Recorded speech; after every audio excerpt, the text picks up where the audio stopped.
क्या आप जानते हैं महाभारत के उस भावुक पल के बारे में जब अर्जुन ने अपनी बहन दुशाला से मुलाकात की और उसे युद्ध की विभीषिका के बाद एक नया जीवन दान दिया।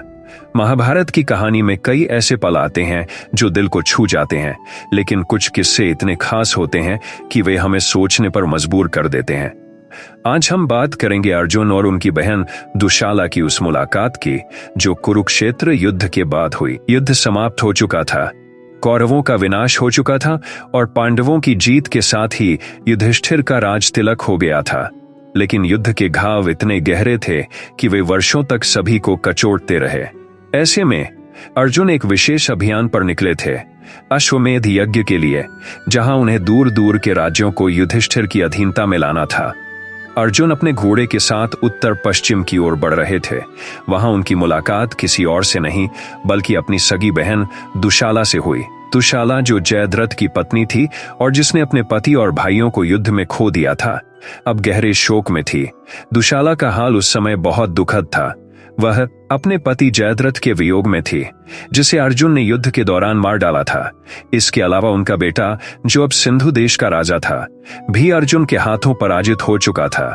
लेकिन इस मुलाकात में दुशाला ने अर्जुन से कोई शिकायत नहीं की। उसने अपने बेटे के लिए अर्जुन से दया की भीख मांगी। दुशाला ने अर्जुन से कहा, तुमने मेरे पति को मार दिया, मेरे भाइयों को मार दिया, लेकिन अब मेरे पोते को मत मारो। उसे इस राज का उत्तराधिकारी बने रहने दो। अर्जुन, जो खुद इस युद्ध की भयंकरता से गुजर चुका था, अपनी बहन की पीड़ा को समझा। उसने अपने भीतर के युद्धवीर को शांत किया और अपने परिवार के प्रति अपनी ममता दिखाई। अर्जुन ने दुशाला के बेटे को जीवन दान दिया और उसे युधिष्ठिर की अधीनता में स्वीकार कर लिया। यह उस समय का एक ऐसा क्षण था जब एक योद्धा ने अपनी तलवार को झुकाकर अपने रिश्तों को महत्व दिया।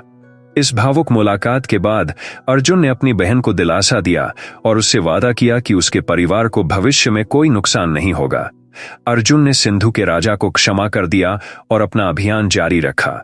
इस तरह महाभारत के इस अध्याय में हमें यह सीखने को मिलता है कि चाहे जितनी भी नफरत और युद्ध हो, अंत में रिश्तों की अहमियत और ममता ही सबसे बड़ी जीत होती है।